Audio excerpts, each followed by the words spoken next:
And we're live. Good morning, everyone. Good afternoon, good evening, and good day to everyone out there watching. Welcome. Welcome. To another live stream with Explearning. Woo! Awesome. Yeah, it's starting to get cooler here. We're entering the fall period. I know, one of it my feels favorite great. periods. Me too, I love it. So today our topic is virtual communication, which is something that I think is relevant to a lot of people. No kidding. Ourselves included, right? Yeah. So what's your experience with virtual communication? Well, These past few months, I would say. Yeah, well, it's funny. I mean, I've always been a proponent of virtual communication. For sure, yeah. I enjoy it. I've always sort of been tech forward, and so even in the earliest communication protocols, and I grew up in Asia, so for me, I was where technology is pretty pervasive. Not just technology in general, but specifically communications. Oh, right? yeah. So Asia has been well in advance of the U.S. in terms of digital communication for a very long time, really since probably the emergence of instant chat, right? Mm-hmm. So we had instant chat in the U.S. Asia had it way earlier in the form of like ICQ. And I don't remember ICQ. I remember AIM. Yeah, so AIM was a clone of that. Of ICQ. So I was doing that with my friends in 4th grade. When were you doing it? Earlier?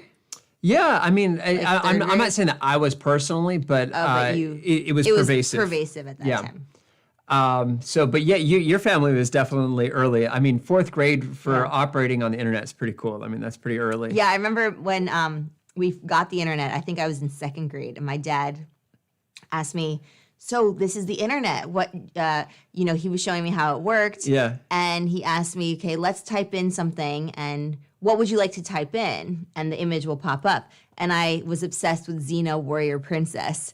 So I said, of course, Xena. Put in Xena. Warrior Princess. So we typed it in, and it took ages to load. Oh, yeah. And it came to I was staring at the screen for about an hour, and it only showed her eyes. And my dad said, okay, go brush your teeth and come back, and let's see how it is. And I came back, and it was still chugging away. He's like, okay, we'll leave this open, and tomorrow morning you'll see the full-size image. Tomorrow morning. I know. Think about that, right? I know. Nowadays, images are instant. But it was so cool. It was so cool. Yeah, and that's sort of the context in which these virtual communications started. It was a novelty, right? A novelty. And we enjoyed the novelty of it. And it's, who knew that this far along, it would become not a novelty, but a necessity. Yeah. And so I think those of us who embraced it sooner or more readily had an easier time adapting to a world where virtual communication is the norm, right? Yeah. And is in fact the default at this point. Yeah, definitely. And we're trying to get better and better as a collective, unit of society to figure out how to what are the best practices for virtual communication? What's the protocol? What's the etiquette that we should follow? And so that's some of what we're going to dive in today. And depending on whatever your questions are, when you want to ask anything, feel free to do that, and we'll address it. Yeah. Yes, happily. Exactly. Exactly.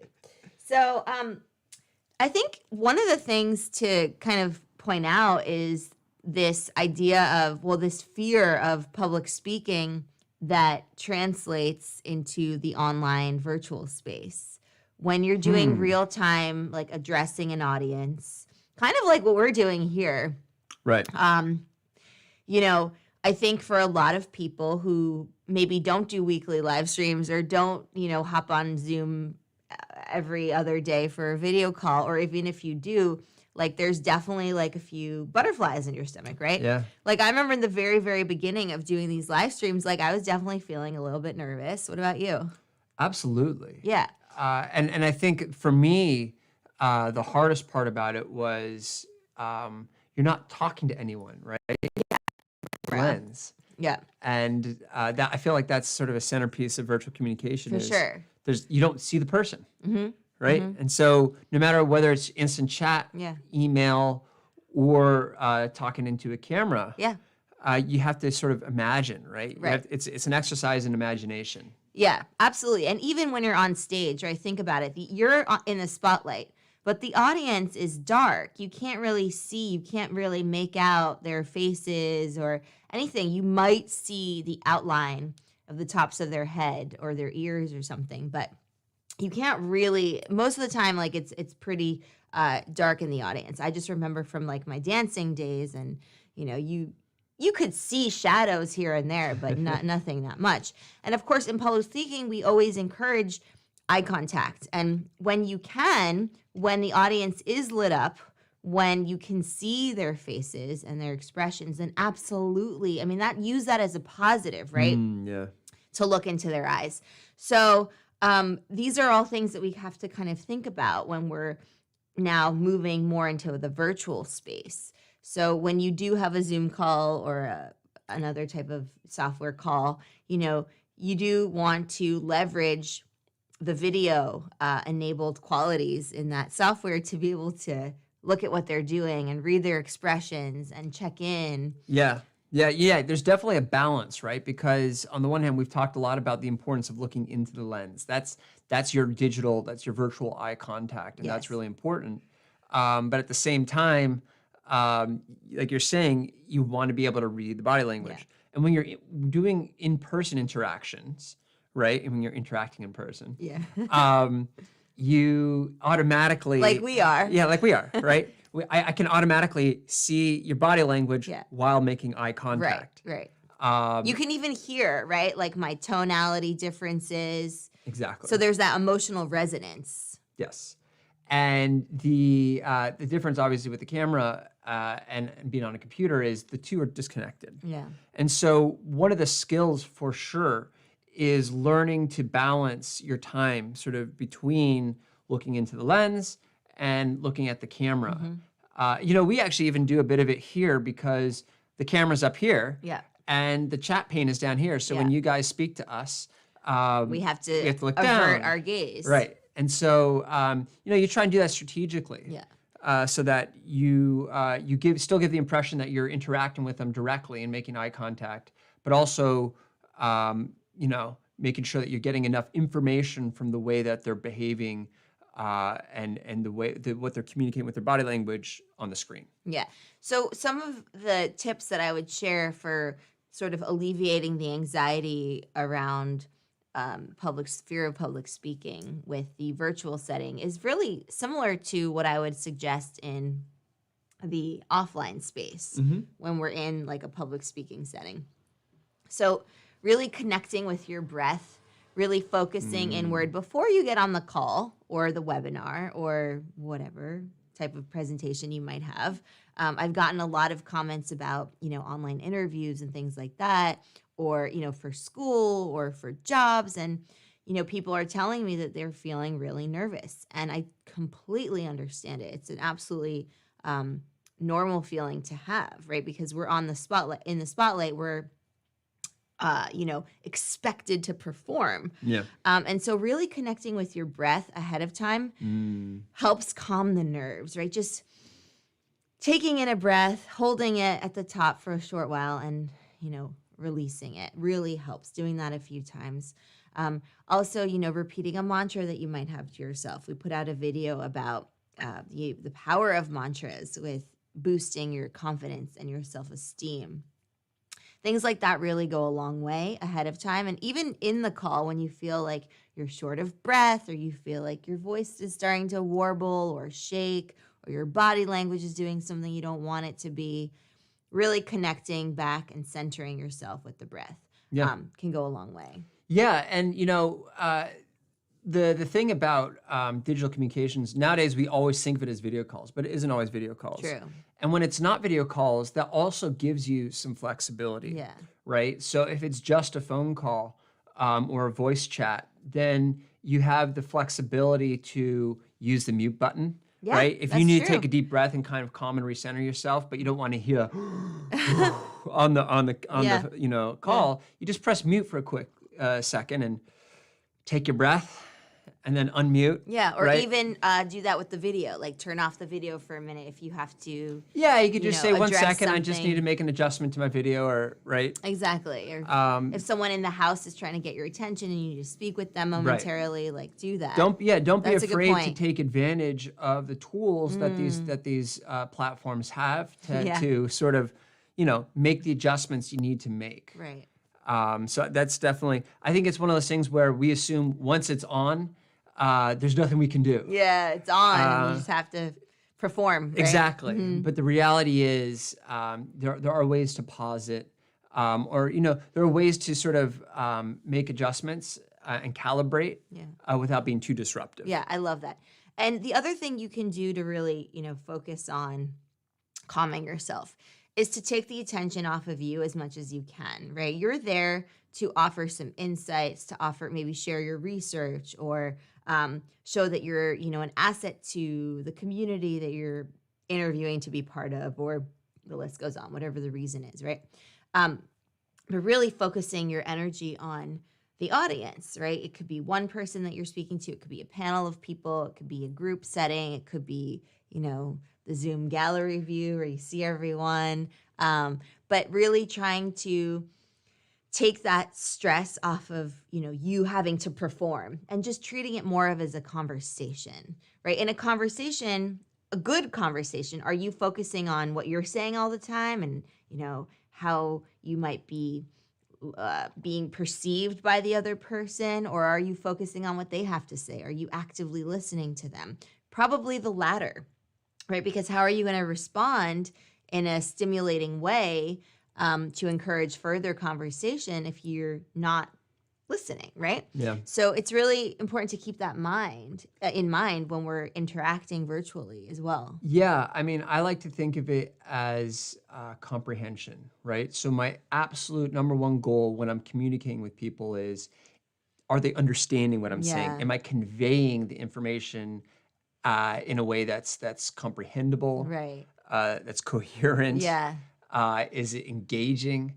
And so that's my number one objective. And that can be tougher in virtual communications because, again, you don't have that sort of real-time visual feedback, or it's harder to collect that information. There might be a delay or a lag. Yeah. Right. Yeah. And so when you're doing that, in order to get that confirmation of comprehension, it's good to check in, right? Ask. Don't be afraid to say, did what I just say make sense, right? Are you following my gist, right? And basically what you're doing is keeping the other side on board with whatever it is you're discussing. Because as soon as you lose them, they're not going to be sort of following what it is you're saying, and the conversation goes south from there. Right. So maintaining that level of comprehension is very important and harder to do digitally, which is why you have to be a little more assertive and proactive about seeking confirmation on that comprehension. Right. And in teaching, we call that doing comprehension checks. So when you're teaching in front of a group of students and you're the teacher in the classroom or wherever, we like to ask, we have to, if you want to have good teaching pedagogy, be able to ask those kinds of comprehension check questions for the very reason, same reason that Greg said about making sure everyone's on the same page so that you don't lose any of your audience members. And the same thing with instructions, right? Instruction questions. So if you're giving a team a task to do and you share the instructions with them, right? You want to make sure that they are receptive to that and what they need to do so that they can carry out the task effectively, right? Yeah, yeah. So those are great things to also pepper in. But we also have to remember that virtual communication is not unlike, offline communication in that we can, play around, joke around, have fun, right? Pepper the interaction with a little bit more levity, right? Maybe make humanity. Humanity, make a joke, Yeah. right? I feel like sometimes we get into this mindset where when it's virtual, it's like we have to kind of be robotic and, be kind of like, at least sometimes like when I interact with people and they tell me things like that, where they just feel the pressure to be extra polished. And even though like the whole world is, in a frenzy right now, Yeah. it's like no one really expects that. And I think showing that humanity and, having your hair out of place if it just happens, or having your, dog join your Zoom call once in a while, or the baby crying in the back. Like that's So it's always like the cats. The cats like jump up onto the desk and walk across. Yeah. But, that's okay. Address it, make light of it when you can. Of course, there's certain scenarios where you might be meeting with VIPs of VIP, and it's hard to do that. But yeah, I mean, when you can. I agree with you. And one of the sort of silver linings of this shift to more virtual communication is, I think, an embrace. People are starting to embrace that reality. The authenticity. Right? The authenticity. So, when we were spending some time with our family, my brother, he spends his entire day video conferencing, and so does my mother, right? They're managing large teams and they're constantly on video calls. Yeah.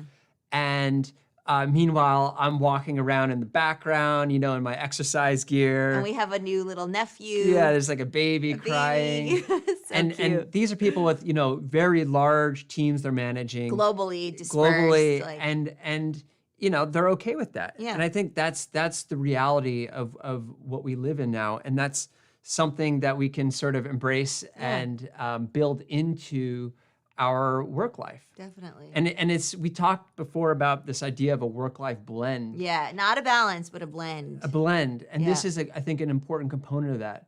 It takes the onus off of making work this sort of idealized version of who you are, and instead shifting it to the reality of who you are and the situations, that we're in. And in doing so, by embracing that, you come off as more authentic. Definitely. And more confident. Yeah. And that goes a long way toward establishing your credibility, Yeah. your veracity, right? The degree to which people trust you. Yes. The more authentic you can be, the more trustworthy. the most trustworthy you are, and the closer you bring your audience to you. And so by not being robotic, by not trying to perfect everything, or give off this impression that everything's just perfect. peachy, Yeah.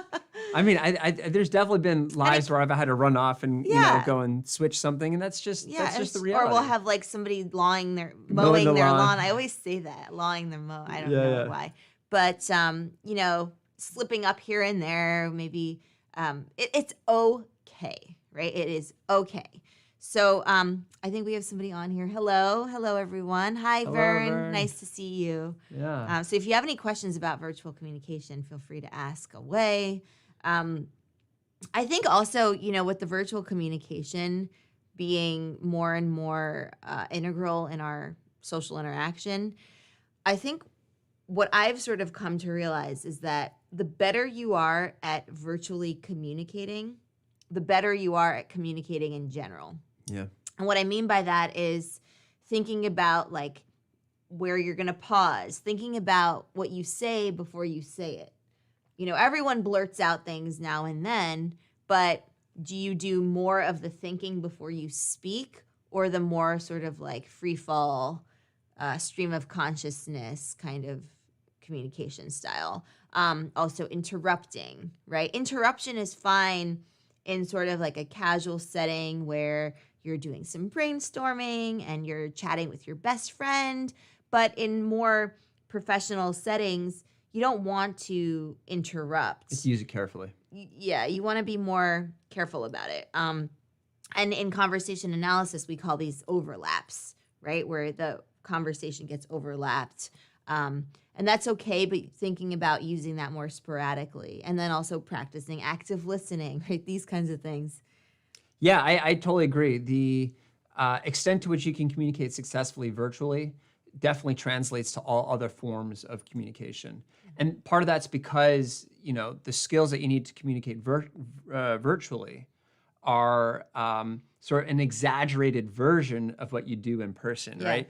Everything that you do through a camera lens and through writing, it needs to sort of be amplified. Your meaning that you're trying to convey needs to be amplified. you need to go the extra mile to ensure, like we said before, comprehension and the clarity of what you're saying, Yeah. spelling things out more explicitly, right? All of that's very important when you're communicating digitally because there's less information being transmitted through the video than it would be in real life. Or certainly if you're just texting or on a phone call, right, you're missing a lot of the cues. So you need to go the extra mile to get all that information across. Right. And so because of that, it really makes you more thoughtful and deliberate about the various components of communication, of successful communication, right? Am I speaking, in clear, concise way? Am I loud enough? Is my tone of voice loud enough? Am I articulating my words, right? Am I enunciating? You always tell me to enunciate. I have a habit of sort of slurring my speech. And when I'm on the camera, I need to be more careful about that and sort of articulate my words more crisply. But I will say, like, there's some beauty to that. What is it called? Now the word is escaping me. What is it? The sort of like the liaisons, right?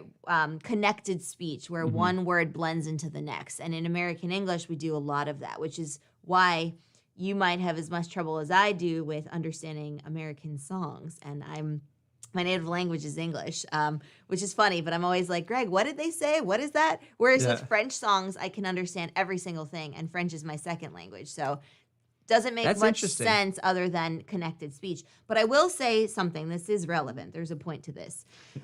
Sometimes I'll be watching, different videos or a webinar or something, maybe on YouTube, where the person speaking is absolutely lovely.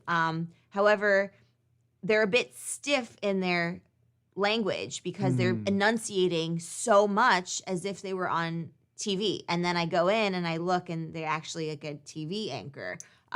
Right. So doing too much of that can also be distracting because it's one thing for TV news. And I did TV anchoring before. And so I know what that's like.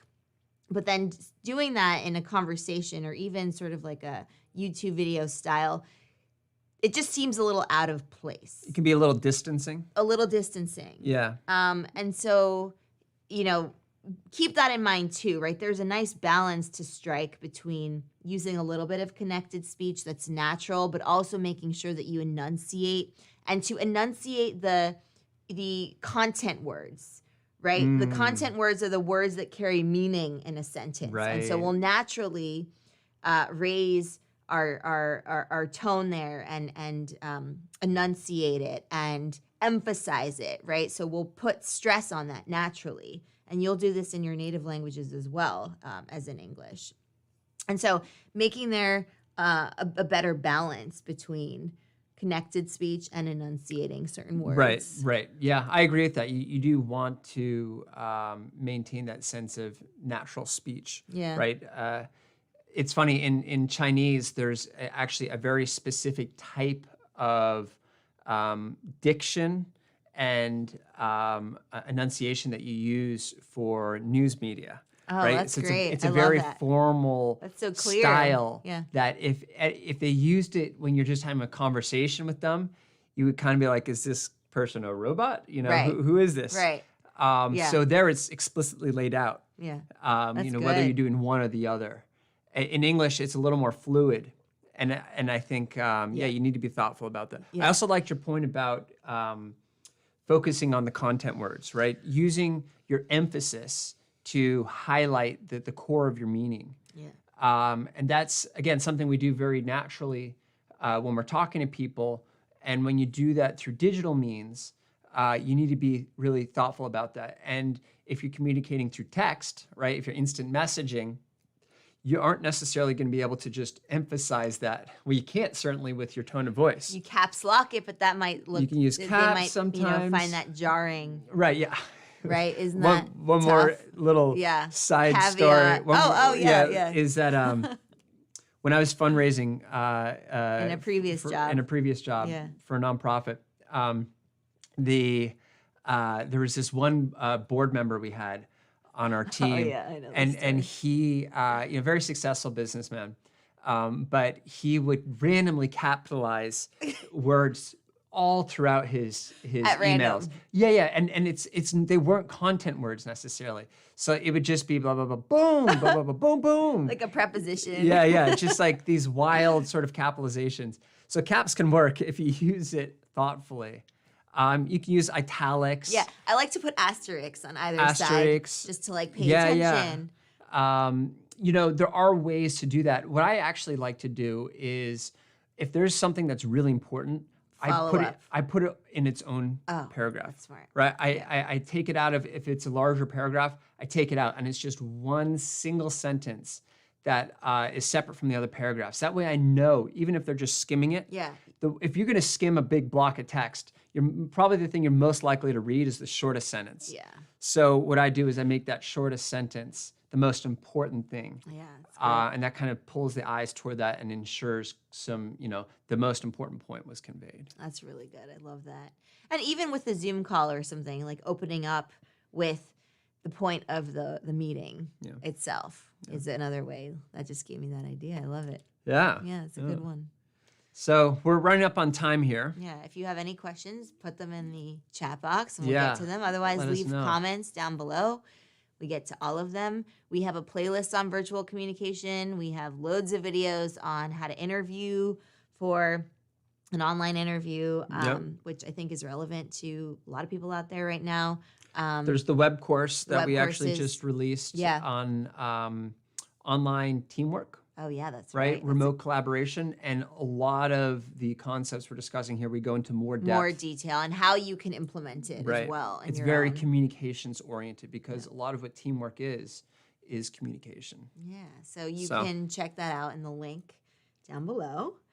And yeah, we hope that you have a wonderful weekend, a wonderful rest of your day or your evening. And if you have any specific requests, if there are any challenges that you feel like you are facing right now in the communication and social skills space, then definitely send us an email or a comment. Leave a comment. We get to all of them. So yeah, definitely feel free to reach out because we love hearing from the community and engaging with everyone. Yep. All right. Thanks for joining us, and we'll catch you next time. Happy exploring, everybody. Bye.